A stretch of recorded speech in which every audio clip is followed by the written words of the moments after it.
बोलिए। एक मेरा जो लास्ट वाला प्रश्न पहले बता दे रहा हूँ मैं। कई कथाकार हमारे पास गए, मैंने उनसे प्रश्न पूछा लेकिन वो प्रश्न का उत्तर नहीं दे पाए जी। वो तो मैं लास्ट में पूछूंगा, पहले जो मेरा प्रश्न सुन लीजिए आप। स्वामी जी प्रणाम। जी। स्वामी जी मैं हरियाणा से आया हूँ, बहादुरगढ़ से, और आप कथा हम करीब एक साल भर से सुन रहा हूँ। स्वामी जी मेरा 5 प्रश्न आपसे है। जी। हमको सब पता है कितने भाई बहन हमारे यहाँ बैठे हुए हैं, सब अपने अपने प्रश्नों के उत्तर लेने के लिए बैठे हुए हैं, तो हम सूक्ष्म रूप से पूछ रहे हैं और उत्तर आप चाहे 2 मिनट दो चाहे 5 मिनट दो, उसका उत्तर मैं सुनना चाहता हूँ। बोलिए। एक मेरा जो लास्ट वाला प्रश्न पहले बता दे रहा हूँ मैं। कई कथाकार हमारे पास गए, मैंने उनसे प्रश्न पूछा लेकिन वो प्रश्न का उत्तर नहीं दे पाए। जी। वो तो मैं लास्ट में पूछूंगा, पहले जो मेरा प्रश्न सुन लीजिए आप। हमारे हम वहाँ पर हनुमान जी के मंदिर के पुजारी हैं। अच्छा। और करीब आप लोगों के आशीर्वाद से 32 साल के आसपास सेवा कर रहा हूँ। हम और ये दो हैं, ये दोनों हम तो रहते हैं मंदिर में, आते हैं हम लोग, आप कथा जो सुनते हैं वो आपस में डिस्कस करते हैं जी डेली। अच्छा। पहला प्रश्न मेरा स्वामी जी है, गुरु जी है कि जीवात्मा और आत्मा में क्या अंतर है, मोक्ष किसका होता है? जीवात्मा और आत्मा दोनों पर्याय हैं। ठीक। लिखा है गोस्वामी तुलसीदास जी ने, ईश्वर अंश जीव अविनाशी। तो यहाँ गोस्वामी तुलसीदास जी ने आत्मा को जीव अविनाशी जीवात्मा कहा है। जीव और आत्मा ये दोनों एक ही हैं, दो नहीं हैं, पर्यायवाची हैं। चाहे जीव कह लीजिए चाहे जीवात्मा कह लीजिए। ठीक जी। मोक्ष किसका होता है? मोक्ष जो होता है, मोक्ष का अधिकारी है मन। माया मरी न मन मरा, मर मर गया शरीर, आशा तृष्णा ना मरी, कह गए दास कबीर।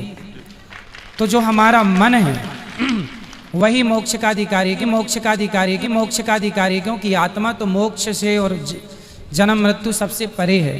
तो जो मन है, कहते हैं ना सब मर गया, शरीर बूढ़ा हो गया, मन बुढ़ा नहीं हुआ। तो मन को ही सारा सुख दुख मिलना है, मन को ही सारा सुख दुख मिलना है, मन को ही सारा सुख दुख मिलना है। ठीक। स्वामी दूसरा प्रश्न मेरा है, मरने के बाद अपने कर्मानुसार, जैसा आप बता चुके हैं, जीव अन्य योनियों में चला जाता है। ठीक है। तो मेरे फिर पितर कैसे होते हैं? पितर ऐसे होते हैं कि जब हमारे पिता के पिता के पिता जो भी आज धरती पर नहीं है, वो जब यहाँ से मरकर जाते हैं तो सीधा पहले पितृलोक जाते हैं। वहाँ जाने के बाद, जैसे हमने बताया, 13 होने के बाद यमराज जी निर्णय लेते हैं कि अब आप पाप या पुण्य के अनुसार अब कहाँ जाएंगे, स्वर्ग जाएंगे, नरक जाएंगे या अन्य तमाम योनियों में जाएंगे। तो कुछ लोग तो अपने कर्मों के बस किसी भी योनि में चले गए। माना कि हमारे दादाजी परदादा जो भी हैं, कोई शेर बन गया, शेर कर्मों के अनुसार। अब हमने उनके नाम से यहाँ पिंडदान दिया, गया जी में तर्पण किया, जहाँ भी किया, तो हुआ क्या, वो शेर की योनि में जहाँ है, यदि उन्हें कोई कष्ट है, भूखे मर रहे हैं या कोई कष्ट तकलीफ है, तो ये पिंडदान का पुण्य उनको उस योनि में प्राप्त होगा जहाँ वो है। किसी भी योनि, बंदर से लेकर चींटी से लेकर हाथी तक जहाँ है वो उन्हें, यदि वो मनुष्य बने हैं तो मनुष्य की योनि में उनको प्राप्त हो जाएगा, जहाँ है वहाँ मिलेगा। ठीक है।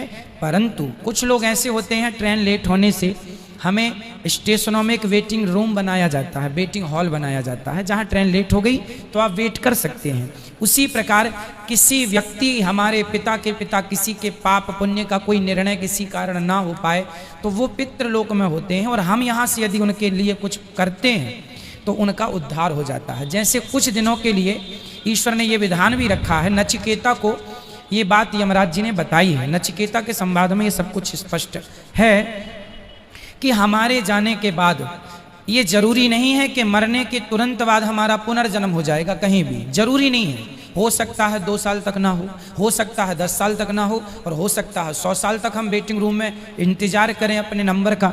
तो उन दिनों यदि हमारे पुत्र कोई तर्पण पिंड दान करता है तो वो हमें प्लस होके, जैसे बच्चे को 33 नंबर में पास होना है, परंतु 31 नंबर आए हैं तो मास्टर जी अपनी तरफ से 2 नंबर दे देते हैं। दे देते हैं और ग्रेस लगा के पास कर देते हैं। उसी तरह मेरा जरा सा कोई पुण्य रह गया तो उस पुण्य के कारण मुझे वेटिंग रूम में डाल दिया जाएगा कि आपके बच्चे यदि आपके लिए कोई पुण्य करते हैं तो वो पुण्य मिला के फिर आपका मोक्ष या स्वर्ग की प्राप्ति करा दी जाएगी।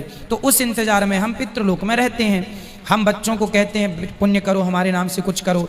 जब नहीं करते तो वही पितृ फिर नाराज होके उन पर फिर गलत प्रभाव छोड़ने लगते हैं। उसी को पितृ दोष कहते हैं।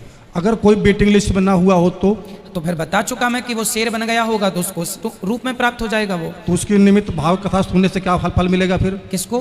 भागवत कथा जो पोथी बैठा सुनते हैं क्या फल मिलेगा? आपने देखिए होता क्या है कि आपका कोई अपना आदमी अमेरिका में है और आपने उसके खाते में पैसे डाल दिए तो उसके खाते में तुरंत पहुंच गया कि नहीं। अब वो उस पैसे से शराब पी ले या दूध पी ले या रोटी खा ले या मांस खा ले, आपने तो पैसे भेज दिए, अब वो उसका उपयोग अपने ढंग से करेगा। उसी प्रकार हमने तो पुण्य कर दिया अपने पूर्वजों के लिए, अब वो शेर बने हैं तो उनको मांस मिल जाएगा, गाय बने हैं तो चारा मिल जाएगा, इंसान बने हैं तो 56 भोग मिल जाएगा। ठीक।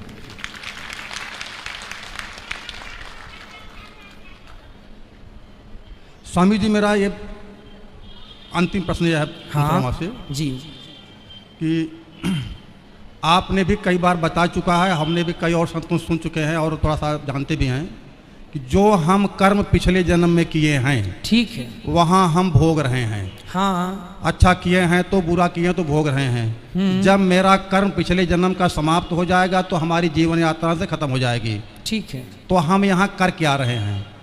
ये प्रश्न मेरा है। हाँ हाँ, आपका प्रश्न बहुत उचित है। ये मैं कर क्या रहा हूँ? हम मारा जा रहा हूँ तो फिर जब मारा गया, दशरथ जी को ऐसा कर मिला तो फिर एकदम कर मिला, तो हम यहाँ पर कर क्या रहे हैं? ये प्रश्न मेरा है। ये देखो इसका नाम ही है कर्म भूमि, है ना, जिसे हम मृत्यु लोक कहते हैं। इसे कर्म भूमि भी कहा जाता है। कुल मिला के हमने जो पिछले जन्म में किया, अच्छा या बुरा, वो तो हम आज पा रहे हैं। इसीलिए आज आपने देखा होगा सबकी स्थितियां अलग अलग है। हाँ। कोई अमीर है, कोई गरीब है, कोई 2-2 रोटी को मोहताज है, कोई 56 भोग खा रहा है। तो ये क्यों हो रहा है? ये पिछले जन्म में आपने जो किया था। एक आदमी चावल ही चावल खा रहा है तो किसी ने कहा रोटी भी तो खा, बोले चावल की खेती अभी हुई है सो घर में चावल है, चावल खा रहा हूँ। गेहूँ बो दिया है, जब गेहूँ कटेगा तो रोटियाँ खाऊंगा। तो जो कल किया था वो आज पा रहे हैं, जो आज करेंगे वो आगे पाएंगे। को ना काहू को सुख दुख कर दाता, निज कृत कर्म भोग सब भ्राता। ये लक्ष्मण जी कह रहे हैं। कोई व्यक्ति किसी को जरा सा सुख नहीं देता, जरा सा दुख नहीं देता। प्रत्येक व्यक्ति अपने किए कर्मों का फल भोगता है। यहाँ तक कि राम जी को भी अपने कर्मों के कारण राम बन के आना पड़ा, सीता के पीछे घूमना पड़ा। सीता सीता नारद जी ने श्राप दिया था, उस श्राप के कारण राम जी को आना पड़ा और सीता की खोज करनी पड़ी। और हनुमान जी का भी सहारा लेना पड़ा क्योंकि श्राप था। सीता माँ को भी वनवास हुआ इसलिए कि उनको भी श्राप था। एक तोती ने श्राप दिया। पद्म पुराण में कथा है कि सीता जी ने एक तोती को पिंजरे में बंद कर लिया तो तोती तड़प तड़प के मर गई। चूंकि वो गर्भवती थी, कहा था छोड़ दो। सीता जी ने कहा तुम अच्छी कथा सुनाती हो, सुनाती रहो। तड़प तड़प के मर गई। तोते ने श्राप दे दिया, बद्दुआएं कि जाओ, जैसे हमारी पत्नी को गर्भ अवस्था में आपने हमसे दूर किया, जब आप गर्भवती होंगी तो आपके पति दूर कर देंगे। ये घटना पद्म पुराण में लिखी है। तो सीता जी को भी कर्मों का फल भोगना पड़ा। जो पिछला किया था आज मिल गया। तो कुछ कर्म ऐसे होते हैं जो आज के आज ही हमें मिल जाते हैं हाथों हाथ, कुछ पिछले जन्म का आज, आज का कल। अब आप कहेंगे तो ये चक्कर चलता रहेगा। हाँ, तब तक चलेगा। कब तक? कबीरदास जी कह रहे हैं, चलती चक्की देख कर दिया कबीरा रोए, दो पाटन के बीच में साबुत बचा न कोय। पुनरपि, आद्य शंकराचार्य जी कह रहे हैं, पुनरपि जननम पुनरपि मरणम पुनरपि जननी जठरे शयनम। ये जन्म मृत्यु चल रहा, सब पिस रहे हैं। बोले कैसे बचेगा? बोले भज गोविंदम गोविंदम भज मूढ़मते। यदि कोई भगवान की शरण में चला गया तो वो जन्म और मृत्यु के चक्कर से बच जाएगा। इसलिए कथाएं, कीर्तन, भगवान की शरणागति। जब कबीरदास जी रोने लगे, चलती चक्की देखकर दिया कबीरा रोए, रोने लगे तो उनके पुत्र ने पूछा, कमाल, कबीरदास जी के पुत्र का नाम था कमाल, पिताजी आप क्यों रो रहे हैं? पिता ने कहा, बेटा सब लोग जन्म लेकर मर रहे हैं, सब अपना भोग भोग रहे हैं, कैसे इनका उद्धार होगा? तब कमाल ने कहा, चलती चक्की चलने दे, पिस पिस आटा होए, कीले माही जो रहे, बाल ना बांका होए। वो चक्की में कील होती है ना बीच में, उस एक में पहिया दूसरा फंसा रहता है। उस एक के पास जो गेहूं चला जाता है, कितना भी चले चक्की, वो दाना नहीं पिसता जो एक के पास होता है। उसी प्रकार जो एक परमात्मा की शरण में रहेगा वो जन्म मृत्यु के चक्कर से छूट जाएगा, सदा भगवान के धाम को चला जाएगा। स्वामी जी, संतुष्टि हमको नहीं हुई, हम कर क्या रहे हैं? आपने सीता जी को उदाहरण दे दिया, ठीक है। सीता जी ने ऐसा गलत काम किया, उनको भोगना पड़ा, ठीक है। गलत काम किया, उनको भोगना पड़ा, ठीक है। हम जो है, आप यहाँ सब बुरा मत हम मानना। कर क्या रहे हैं? हम अपने पिछले जन्म के कर्मों को भोग रहे हैं। हाँ, भोग रहे। हाँ, तो फिर मैं कर क्या रहा हूँ? भोग रहे हैं, भोग तो रहे हैं। अब अच्छा जो आज करेंगे वो आगे आपको मिल जाएगा, बुरा करेंगे वो भी आगे मिलेगा। और यदि समर्पण भगवान के चरणों में अपना पाप पुण्य, प्रभु मैं आपका हूँ, मैं आपको कभी भूलूं नहीं, यदि अपने आप को उठा के भगवान के चरणों में समर्पित कर देंगे तो पाप पुण्य दोनों से बच के मोक्ष की प्राप्ति हो जाएगी, भगवत धाम मिलेगा। ये सार तत्व है।